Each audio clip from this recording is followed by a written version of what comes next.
Be sure to go to flipsidegaming.com and use promo code 6 for 10% off on orders over $10. Do the same with the Grizzly Gentleman, 10% off at checkout on your fantastic beard products. Or you could shop via the TCG Player affiliate link in the description down below to help support the show. And last but of course not least, you can go to Grey Viking Games with the affiliate link below to pillage some sweet arena codes. What is up, Planeswalkers 6 with more Magic the Gathering Arena. Today I'm going to be showcasing a number of decks. Apologies that these are late. Shut up. I was playing games with my friends last night, and as such, I did not have time to make the decks last night, so I made them today with the help of the Discord. If you would like to help me over the course of the next couple days to make decks, either that you'll see in the Kaldheim open access event, or actually like when we start playing decks, head over to the Discord, specifically the Ravnica channel. Speaking of, I do want to give special thanks to both Jay as a Dino and DeBoss. They've given me like a lot of direct help on these. So I'm going to first start off with good old-fashioned giant tribal here. I believe every single creature in this deck is a giant tribal, and I did even make this for best of 3.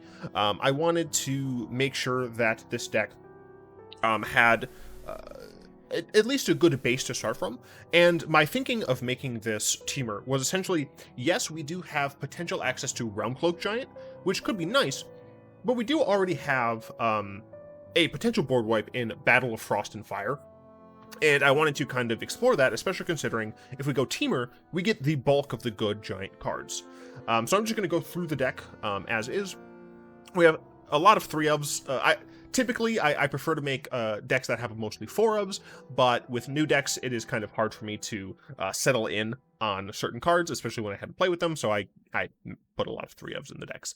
We have 3 Growth Spirals. Now, we actually have a surprisingly okay curve, if you consider the fact that like some of these can be played earlier via using the Adventure function, or some of them can be played earlier via the Foretell function.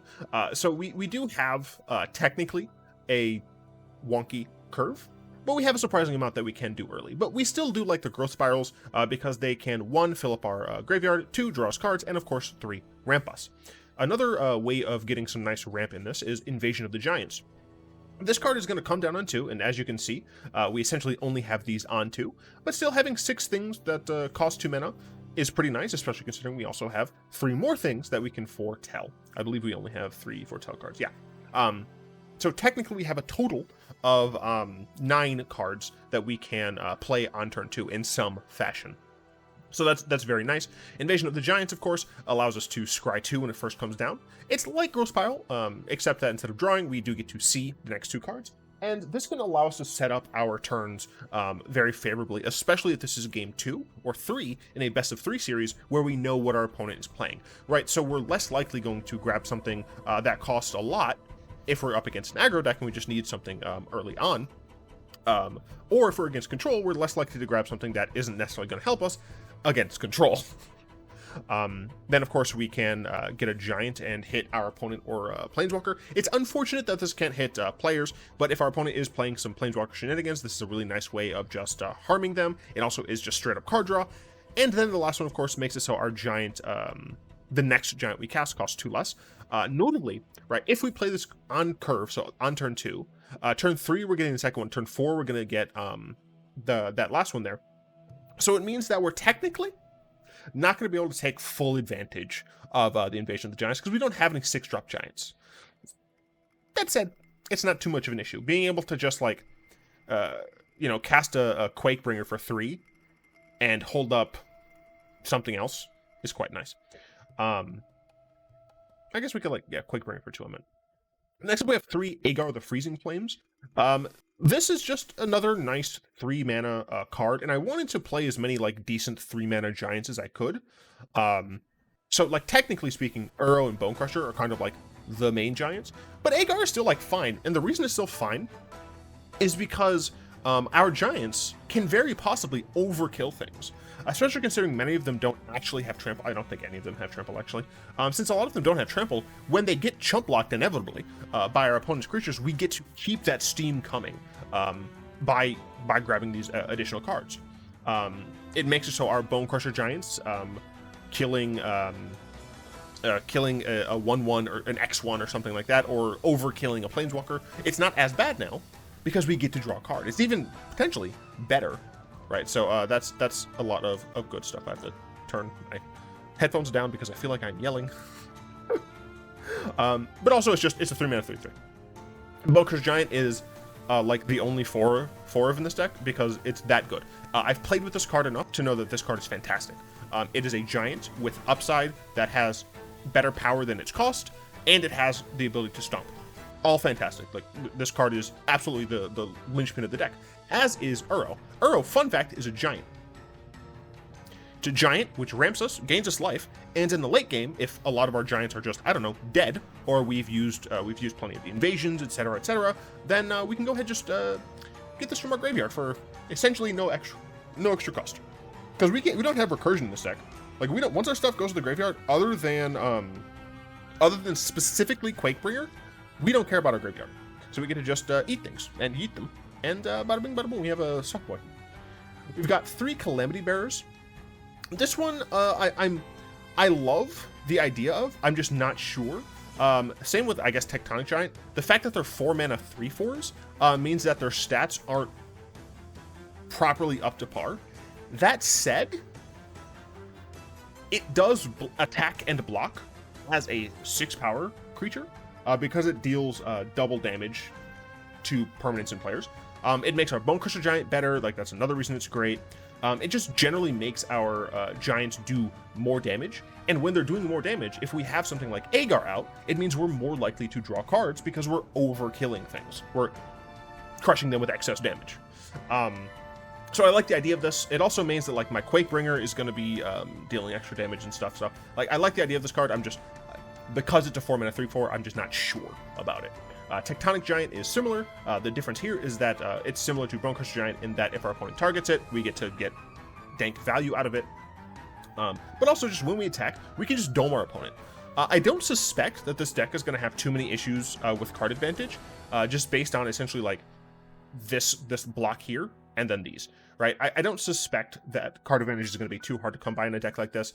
So Tectonic Giant probably is mostly just going to be doming my opponent. But even if you just need more cards, you have that extra ability as well. And then, of course, doming your opponent, since this deals damage, you still get to deal double. Because, notably, this does not say combat damage. If a giant source you control would deal damage. For what it's worth, like, if I don't know if there is a tribal sorcery giant. I haven't looked at the Lorwyn cards. But theoretically, if there's a tribal giant card that's an instant or sorcery that deals damage, that counts as well. Next up, we have 2 Battle of Frost and Fire. I didn't know how many of these I would need to combat some of the aggressive strategies. It does 4 damage, right? So this is like comparable to a Languish in a way. Languish being -4/-4 is absolutely better because it can kill things that are indestructible. It also can kill things that have protection. Like, this doesn't hit things that have protection from blue or from red. That said, it doesn't hit my own giants. I mean, it doesn't hit my creatures because they're all giants. And it doesn't hit... But it also hits Planeswalkers. I don't have any Planeswalkers. I was going to say it doesn't hit my Planeswalkers. But it doesn't. It does hit Planeswalkers. Which means... Whenever a creature or Planeswalker is dealt excess damage... Okay. Doesn't work with Agar. But it just means that we get to kill more of their potentially annoying cards. Second one is we scry 3. Always nice to see, essentially. Just good old-fashioned scry. Set up our next draws. And then, of course, whenever we cast a big spell, we get to draw 2 cards, then discard a card. We do have a decent number of above 5 cards. For what it's worth, it does include additional Battle of Frost and Fires. Cool. Even if this is reduced, it cares about the CMC. So if we cast this at reduced rate, we still are going to get that extra card draw. I'll move first on to Quakebringer. Your opponents can't gain life. Awesome. The fact that this still allows us, this isn't symmetrical, so we can still gain life off of Uro is very helpful in, versus aggro scenarios. It's a 5-mana 5/4. I don't love it. I kind of probably would have preferred a 4/5, just because I want my giants to stick around. But still, 5-mana 5/4 is absolutely fine. And just at the beginning of each of your upkeeps, you should be dealing 2 damage to your opponent. period. It doesn't target them, which is nice. It just deals the damage. If it's in the graveyard, we should have at least one giant on the field at any time. We should still be dealing 2 damage. Right, this is just an annoying card that should just be constantly just hitting your opponent. It doesn't matter what's going on. Now, of course, there's the issue of like, you know, we cast this, you know, maybe we have a Tectonic Giant or something. They board wipe us. Okay, that upkeep, we're not going to have a thing. Then let's say we play a Giant. They kill it. Sure. That's going to be annoying, but I'm hoping that, like, we should be putting on sufficient pressure for that not to happen. We'll find out. I have 3 Squash. I actually don't know if I like Squash. I'm playing Squash because, like, this is the early days of the meta. So I wanted to play a card that's more on flavor than necessarily good. Like, this deck is definitely subject to change in certain areas, and we have essentially reached that area. These 3 cards all are things that I'm not sure about. I'm kind of not sure about these, but they're more likely to stay. I think I'm more likely to be pleasantly surprised by them than I am about how these play in the deck. Squash only hits creatures or planeswalkers, but that should be fine, especially considering if we have Agar out, we're going to be able to almost always draw a card from this. If we have... What's it? What is... No, I've lost my mind. No, I don't know what I'm talking about. Oh, right, sorry. If we have Fricks out, it would cost even less, so it would only cost 1 mana. Because he's not creature spells. It's just spells with CMC 5 or greater, cost 1 less to cast and can't be countered. So if we have Fricks out, we'll be able to cast this for a single red mana, which is just hilarious. Cast this for a single red mana, can't be countered. If we overkill something, we get to draw a card, right? Like, that's just very fun. Speaking of Fricks, his Flash. That's kind of it. He does have the cost reduction, but it only helps like these things. Oh, I guess it helps the Battle of Frost and Fire as well. I didn't consider that at first. I don't know. He hits Flash. I guess he flies. That's nice. We don't have much like reach or anything, so being able to block some stuff in the sky is quite nice. And then Beanstalk Giant, like, it ramps us, which is good. It even puts it onto the field untapped. So if we're on 4 lands, we use Fertile Footsteps and go grab an untapped land, then we could play like a Growth Spiral or Invasion of the Giants, all right, or even a Stomp from Bonecrusher Giant. Like, that's good. I just don't know how much we need it. And then of course there's the mana base. I don't know how many lands I'm running. 24. I'm running 24 lands apparently. Yeah, this is the mana base. We have, I think, just the 1 Surtland. Yeah, we have the 1 Surtland, mostly because I'm not very high in this card. Because it's 6 mana to deal 2 damage to things, and I don't know if I need that. And then of course we just have like kind of the rest of the stuff. Mostly blue and red. We have a playset of blue and red, and then less of the red and green, just because this is mostly blue and red, not as much green. The sideboard, we have some Abrades to deal with any lingering artifact decks, as well as just helpful against lower cost creatures. Aether Gust against Gruul, although I'm not sure I need it. Arnie Slays the Troll against essentially other creature decks that aren't necessarily like super aggressive, where I'm more likely to have a creature on the battlefield that is bigger than theirs, that I can just play this, fight something of theirs, and kind of ramp out. And then, of course, I get to gain life, which is quite nice. Scavenging Ooze and Weathered Runestone, essentially against graveyard decks. Scavenging Ooze is not a giant, but shut up.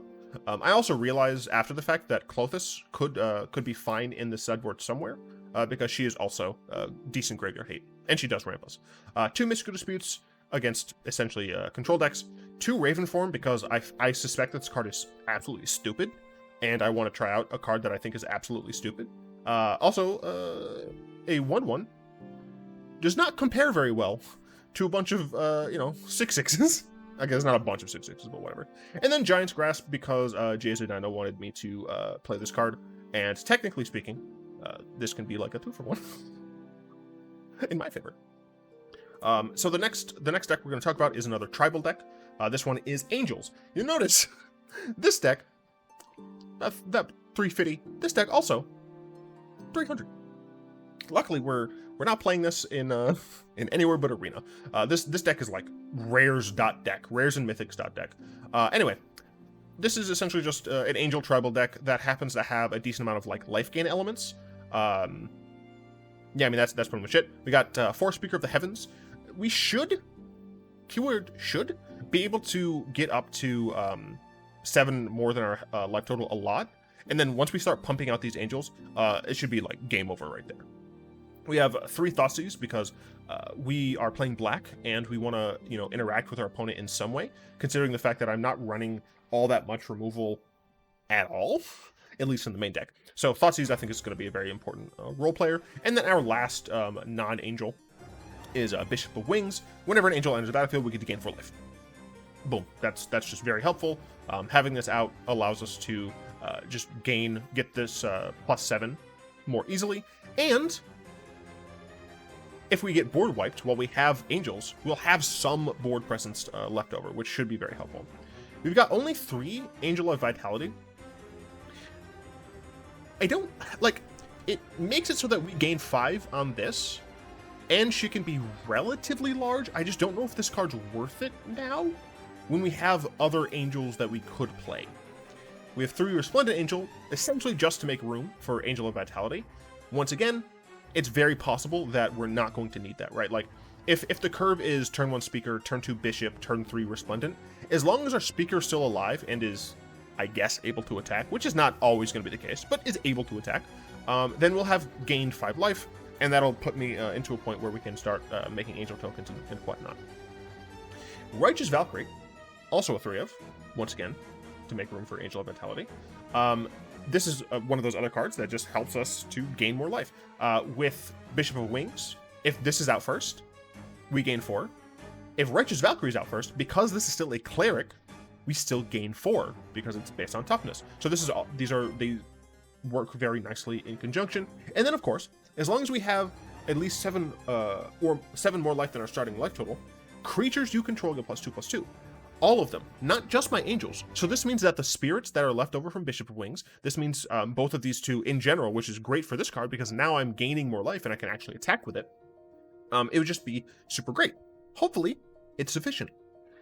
We have 3 Eradicator Valkyries. Now, this card has hexproof from Planeswalkers, but it also has innate life gain, which I'm hoping is going to be worth something because, once again, we're trying to have angels, but angels that also care about us bolstering our life total and gaining a lot of life. Additionally, she's able to boast we can sacrifice something and potentially force an opponent to sack a Planeswalker. Now, you might be saying, like, if you just have a bunch of angels, you could just attack Planeswalkers. It's possible. Like, there's going to be situations where we have, you know, a Speaker of the Heavens who isn't doing anything, and our opponent is on, like, 2 Planeswalkers, right? We can kill one of their Planeswalkers, and then the other one, after we've killed the first one, we sack one of our creatures, and they lose the other Planeswalker.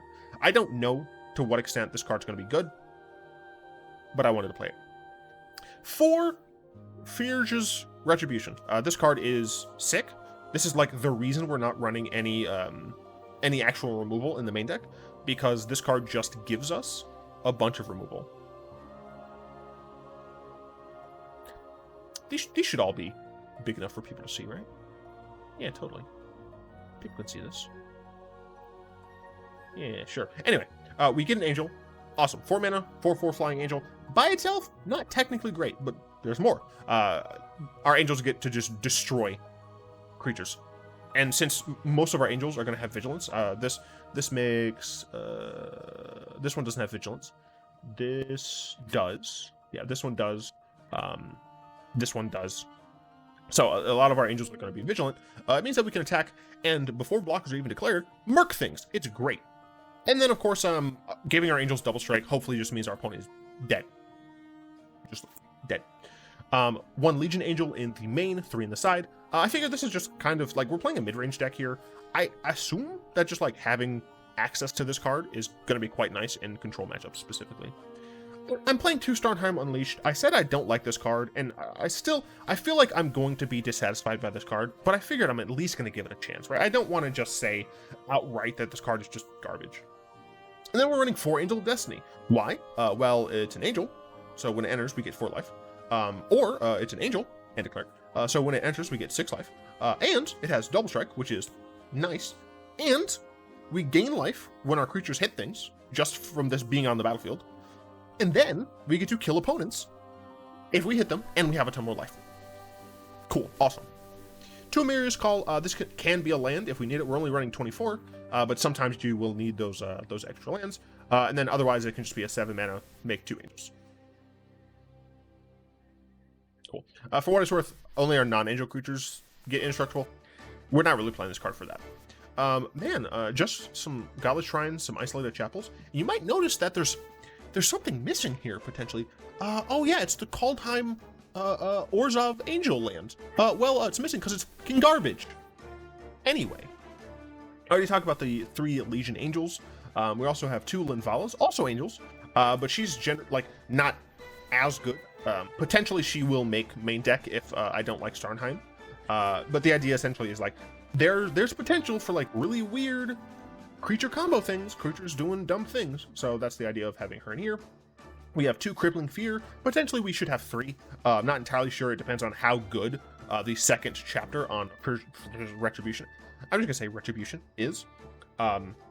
We just get to name non-creatures. Oh my gosh, my Speaker of the Heavens might die. Whatever, I don't care. I mean, for what it's worth, like depending on our board state, we can also just like name Cleric or something. Like if it's this, and like this, we can just name Cleric and it'd be fine. But yeah, it's against other creature decks. Weather Runestone, I'm trying it out essentially above Grafter's Cage. I don't know if goblins aren't getting anything, I don't think. So I don't know if they'll still be in the same position, but Muxus is a hell of a drug, so who knows. And then of course Rest in Peace against graveyard decks as well. Revoke Existence against essentially artifact or enchantment decks, and then 2 Bloodchief's Thirst just in case I need more removal, especially removal of Planeswalkers, because this can hit those. So that was the video. Essentially it was just me talking about a couple of decks that I look forward to playing pretty early on the channel, because both of these are really cool tribal decks, and I love some tribal. Next video will likely have the screen zoomed in just a little, because I am worried that this is going to be too small. I mean, I guess I could just like pop open my OBS to make it a larger screen. I'm going to zoom in a little bit. Anyway, like to remind you that I have a PO box. Feel free to send me nonsense that I'll open on screen. And of course, I'd like to thank my lovely patrons, especially Falcon, Malik, and Balater, for continuing to allow this job to be worth doing, let's say. I do, of course, hope you've enjoyed this video. If you have any ideas that you would like to see me create for Kaldheim, please let me know down in the comments below. And yeah, like and subscribe. Until next time, all will be one.